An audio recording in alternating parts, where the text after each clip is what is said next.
The first scream did not come from a patient. It tore out of the chief surgeon's throat as his hand fisted into her hair, yanking her backward so hard that the quiet nurse's feet scraped against the bright hospital floor, and the entire ER froze under the harsh white lights of midday. Blood monitors beeped on, indifferent. Sunlight poured through the high windows, cruel in its clarity, revealing every face turned pale with shock. The nurse's name was Maribel Quince, and in that instant, with her neck bent at an impossible angle and her hands clenched against the edge of a gurney, something ancient and wounded inside her finally cracked open. Before the story can go any further, if you are watching Kind Soul Narratives and you believe in hope, compassion, and second chances even in places as broken as this, take a moment to like, comment, share, and subscribe. Stories like this live because people like you believe they matter. Maribel had always been invisible by design. She moved softly through the emergency room during the daylight shift, her shoes making barely a sound, her presence felt only by patients who noticed how her hands never trembled when theirs did. She had learned silence young, in a house where noise invited consequences. As a child, she had learned how to shrink her breath, how to become a shadow against walls painted with old regrets. Nursing was never about glory for her. It was about control over chaos, about being the calm she never had when she was small. The chief surgeon, Rowan Hale, had built his reputation on brilliance and fear. During the day, when hospital administrators walked the halls and donors visited with practiced smiles, he was a man of efficiency and clipped professionalism. But the ER knew the truth that lived beneath his white coat. They knew his temper rose with the sun, that stress stripped away his restraint like tissue paper in rain. Complaints had been whispered, written, and buried. The system was good at protecting its pillars. That afternoon, the ER was already drowning. A multi-car collision had flooded the trauma bays, alarms chimed in overlapping rhythms, and the air smelled of antiseptic and panic. Maribel had been moving between beds, steady and focused, when she noticed the surgeon's hands shaking, his jaw locked too tight. She had seen that look before, in another man, years ago, standing in a kitchen with a cracked plate on the floor. The mistake was small. A delayed tray, a missing instrument, something any other day would have earned a sharp glance and a muttered curse. But today, under the merciless brightness of noon, Rowan Hale snapped. His rage found the nearest outlet, and Maribel's dark hair became a handle for his fury. Time did not stop. It slowed, thick and suffocating. Maribel felt the pull at her scalp, the burn of tears she refused to let fall, the old fear roaring back like it had been waiting patiently all these years. Around them, doctors and nurses stood suspended between instinct and terror, eyes wide, hands frozen. No one moved. No one breathed. In that stretched moment, Maribel's mind did something unexpected. It did not retreat. It did not beg. It observed. She noticed the overhead light flicker.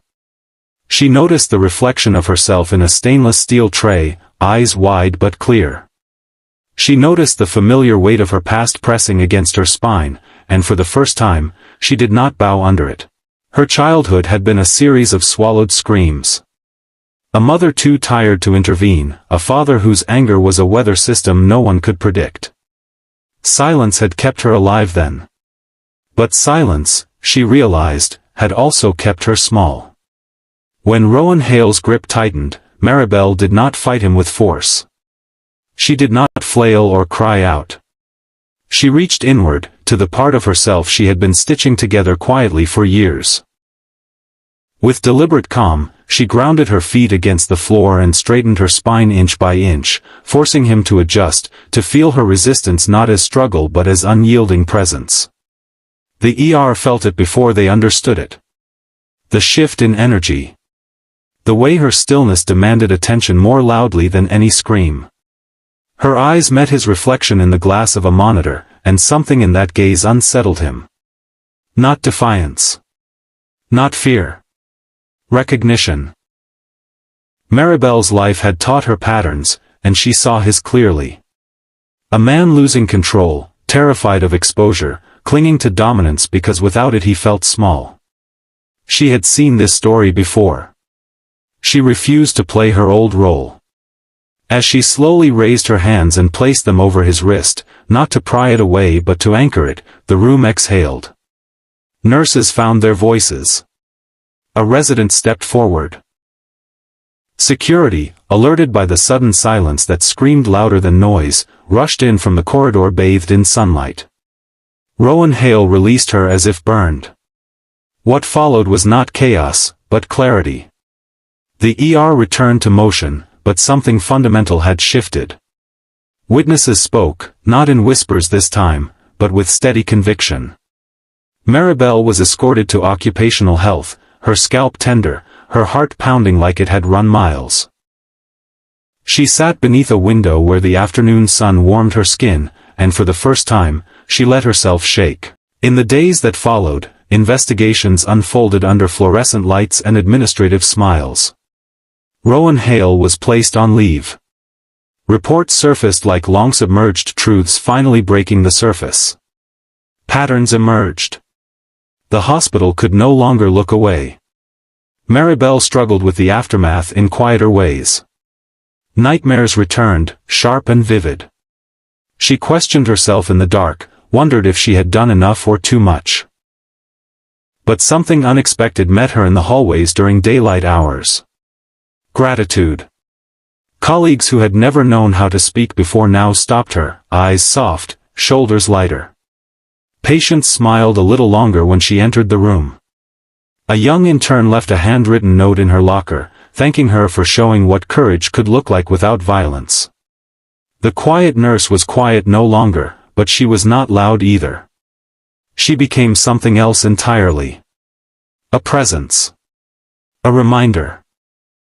Near the end of this story, if it is touching something deep in you, if it reminds you of a moment you wish you had stood taller or spoken sooner, please support this story by liking, sharing, and subscribing. Your support helps these stories reach hearts that need them. The hospital implemented changes, real ones this time. Training. Accountability. A new culture that valued safety over status. Rowan Hale's brilliance could not outweigh the harm he had done. His absence was felt, but not mourned. Maribel took a brief leave, then returned to the ER under the same bright windows. Daytime light still flooded the rooms, but it felt different now, softer somehow. She walked with her shoulders back, her steps steady. Silence was no longer her armor. Choice was. Before the final moment, we want to hear from you. Please comment below and share what this story made you feel, or a moment in your life when quiet strength changed everything.